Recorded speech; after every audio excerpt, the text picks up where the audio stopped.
La verdad ha sido un foro muy interesante. Empezamos con una perspectiva de las plantaciones forestales comerciales en México muy interesante de parte de Saúl y cerramos precisamente con una propuesta de hacia dónde podemos caminar como país en términos de manejo de plantaciones forestales comerciales, qué metas se pueden alcanzar. Y a lo largo del recorrido hemos visto que esta propuesta es viable además. Hemos visto las tecnologías de cosecha que se están aplicando, cuáles son los criterios de tecnología de la madera que se deben de tomar en cuenta al momento de seleccionar una especie forestal para este tipo de actividades. Hemos visto las ventajas de utilizar técnicas de fertilización, manejo integrado de plagas y a su vez también lo que son técnicas de mejoramiento genético. Y hemos visto las experiencias que tienen las dos empresas forestales de plantaciones más grandes del país, que es Protic y Agropecuaria Santa Genoveva, de parte precisamente del personal que está a cargo de ellas. Y bueno, y además las soluciones que nos presentan también por parte de investigaciones de Bayer y el impacto que tienen precisamente el control de maleza dentro de las plantaciones forestales comerciales. Ha sido, creo yo, un foro muy exitoso. Hacía falta hacer este tipo de eventos para vincular al sector forestal, no nada más de México, sino a nivel mundial. Por eso es que le llamamos un foro internacional. Agradezco su asistencia a este primer foro internacional que la empresa Bosquia está organizando. Un foro que inicialmente estaba pensado en una parte más educativa, más formadora, y que con el paso de los días y con la convocatoria que se ha tenido de asistentes y de inscripciones, pues ha ido evolucionando, incorporando diferentes ponentes, cambiando un poco la perspectiva, y esperamos que sea de su agrado. Le agradezco a actores gubernamentales que confirmar algunos asistencia, a prestadores de servicios profesionales, actores de la industria privada y diversos especialistas del mundo interesados en el desarrollo, en el mantenimiento, cosecha de plantaciones forestales, en investigación a nivel genética, no solamente en México, sino en el mundo, su presencia. Muchas gracias a todos. A nivel mundial, los bosques y selvas constituyen el 95.2% de la superficie total arbolada del planeta, mientras que las plantaciones forestales constituyen únicamente el 4.8% de esta superficie arbolada. Cabe mencionar que la mayor parte de las plantaciones, el 75%, están establecidas con especies introducidas de rápido crecimiento. Ya en este momento con solo el 4.8% de la superficie arbolada global, las plantaciones forestales ya están proporcionando el 50% de la materia prima de uso para fines industriales, y se estima que para el año 2050 esta proporción va a crecer hasta un 75% de acuerdo a la FAO, pero yo considero que se va a ir mucho más arriba, probablemente un 85%, porque además los bosques nativos y las selvas que también son nativas, digamos naturales, se están convirtiendo para otro tipo de propósitos, que son áreas naturales protegidas, que son áreas para captura de carbono y para producción de madera de diámetros muy gruesos. De esta manera, hay incluso países que en este momento toda su producción de madera en rollo proviene de plantaciones forestales comerciales. Caso concreto, Uruguay, Chile anda por el 90%, Argentina por el 80%, Brasil por el 90%. Y tenemos los estados con las mayores superficies de plantaciones forestales madereras. Y bueno, tenemos en primer término a Tabasco, todas las especies que están ahí son tropicales, con predominancia del eucalipto y la teca y la melina. Tenemos Veracruz, donde predomina básicamente la melina y algo de teca, y por ahí en un tercer, cuarto lugar el eucalipto. Veracruz es fuerte plantador de caucho, o sea, de hule. Después tenemos el estado de Campeche, donde predomina la teca y la melina. Después tenemos el estado de Chiapas, y lo que tenemos en el caso de Chiapas, pues es de todo, aunque básicamente especies tropicales. Después Michoacán, donde predominan las de clima templado frío, aunque hay alguna que otra plantación ahí de cedro rosado y de otras especies así tropicales. Después tenemos el estado de Oaxaca, donde casi todo está concentrado. Perdón, me brinqué el estado de Puebla, que tiene una zona tropical donde está la mayor parte de las especies, pero también tiene un buen número de plantaciones en zonas de clima templado frío, y ahí un buen negocio es la plantación de árboles de Navidad porque está muy cerca de las grandes ciudades del centro del país. Después tenemos Oaxaca, donde que el 90% de las plantaciones establecidas o están en la costa o están en la región del Papaloapan, colindante, que es parte de la planicie costera del Golfo. Todo el mundo dice que es Veracruz, pero políticamente pertenece a Oaxaca. Después tenemos el estado de Tamaulipas, donde se concentran las plantaciones básicamente en el sur, que es la parte de trópico húmedo y subhúmedo.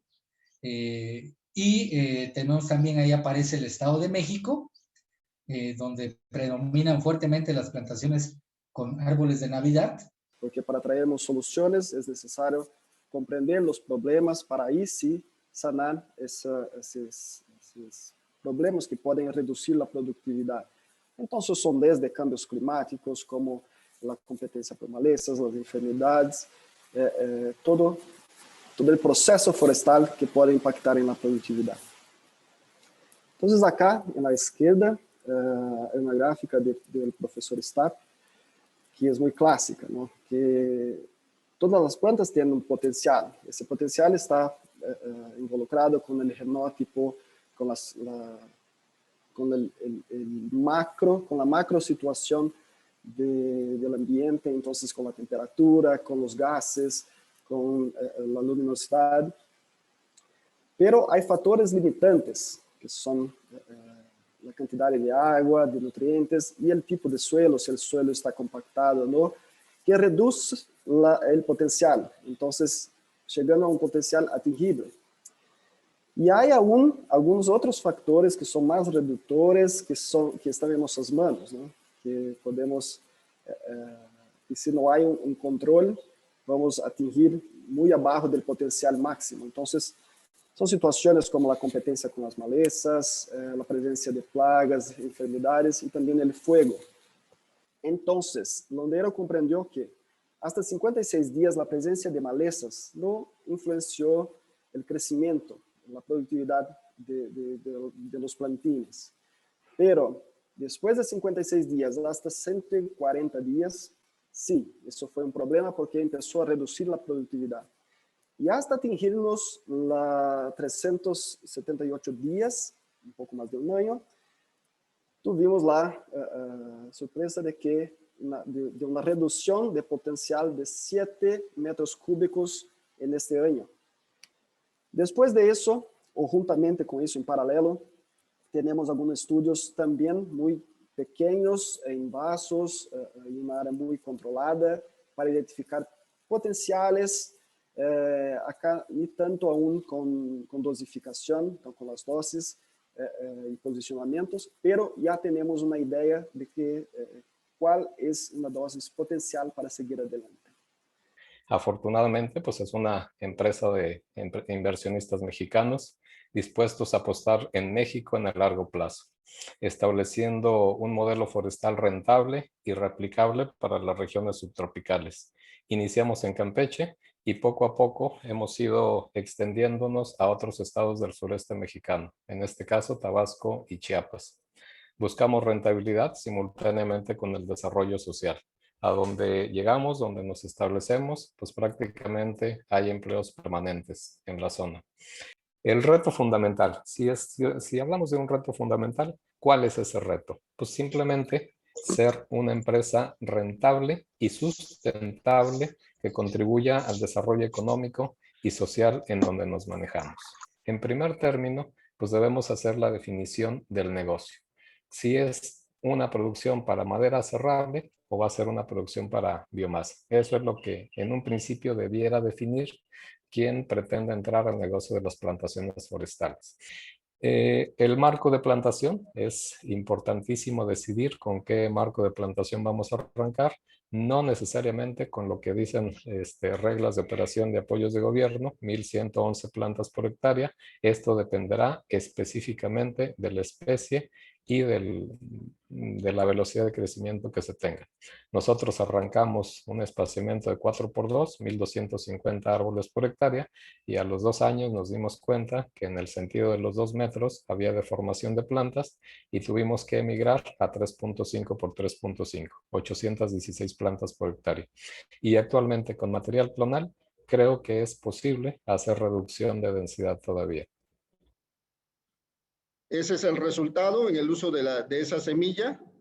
Siempre es recomendable trabajar con semillas con 1 o 2 puntos de mejora, porque pues, se ve reflejado en la plantación, y generalmente el primer nivel de mejora es el que más ganancia nos deja, siempre y cuando se haya hecho de manera efectiva, ¿verdad? Y obviamente este tipo de plantaciones operativas comerciales nos llevan o nos dan la oportunidad de empezar en el mediano y corto plazo a hacer las primeras selecciones para lo que pudiera ser a futuro un programa de mejora genética o un programa de plantaciones clonales. Estoy mencionando la parte de caracterización porque muchas veces para saltarnos el proceso de la semilla, hoy día en mercado ya hay disponibles un pool bastante amplio de materiales genéticos. Hablando de eucalipto, este es simplemente un ejemplo, es el grupo que maneja más de 80 clones.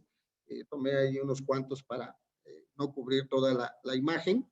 Y nada más mencionarles que están bien caracterizados. En este caso seleccioné los que están o que ya han sido evaluados para producción de energía. Ustedes pueden ver los valores de densidad básica de la madera, son bastante altos. La productividad que se menciona para esas regiones en el sur de Brasil son bastante altos también.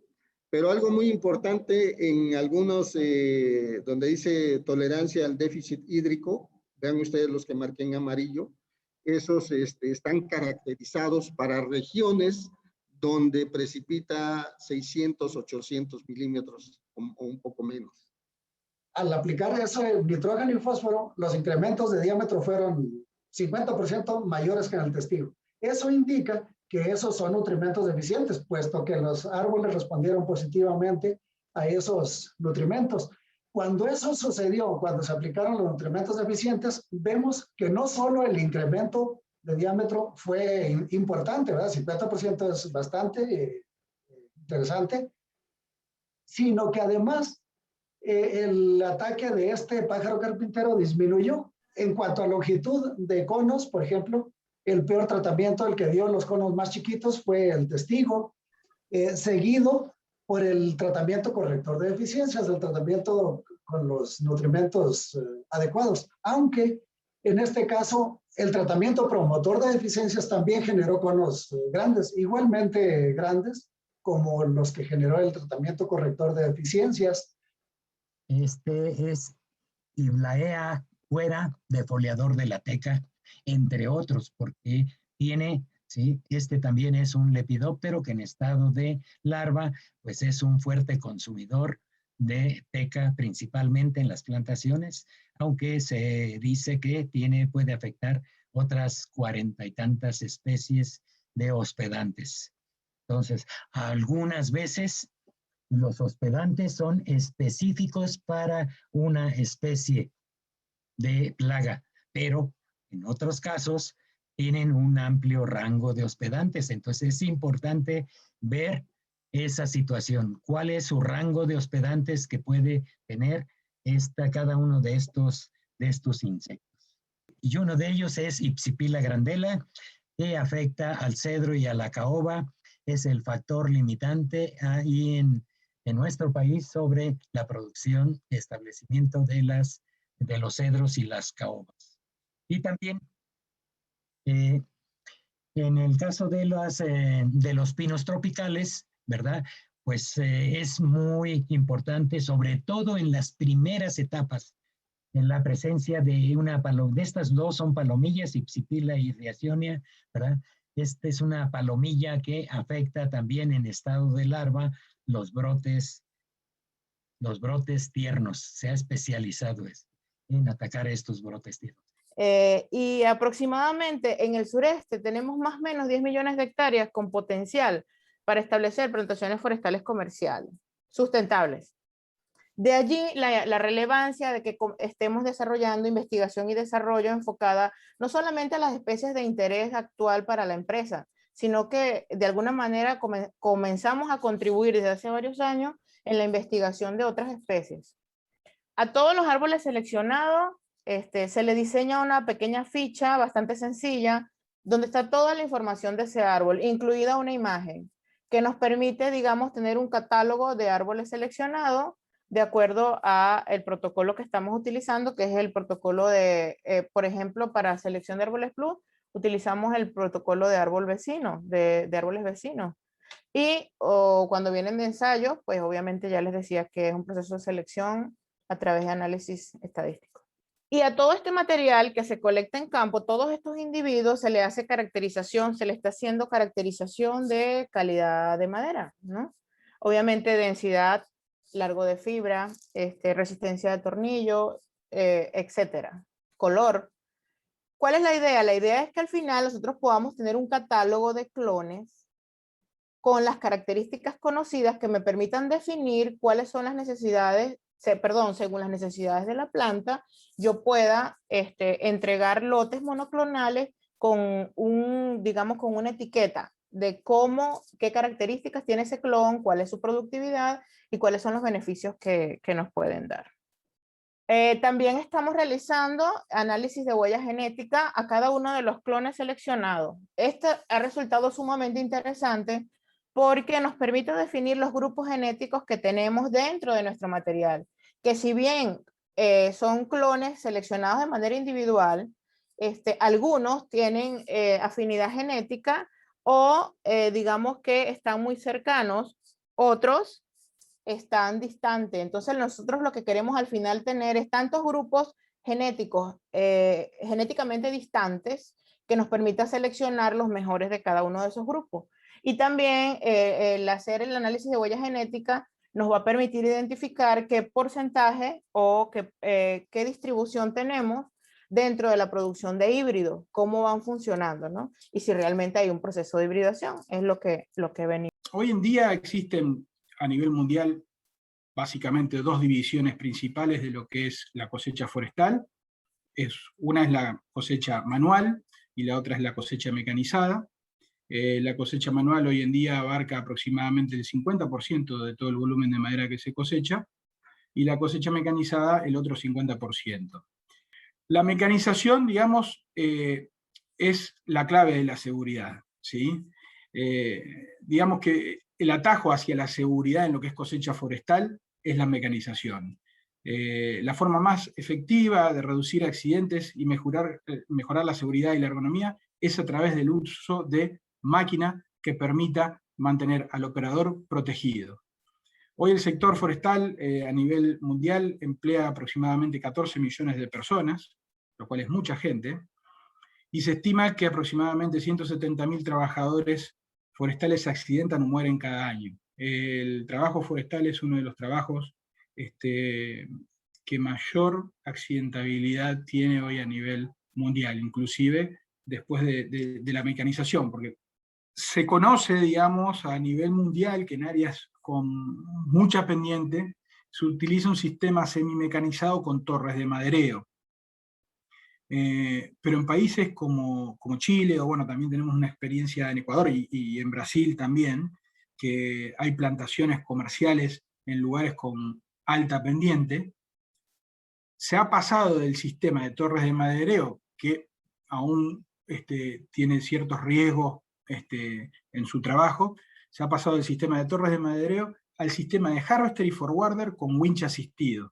Dependiendo de la densidad yo establezco las propiedades y entonces con esa característica ya yo sé dentro del mercado que hay exactamente en nuestros países a qué usos está orientado, ¿verdad? A qué orientados puede orientarse ese producto final que yo pueda obtener, no como hemos hecho en la mayoría de las veces que sembramos las especies y luego buscamos el mercado, ¿verdad?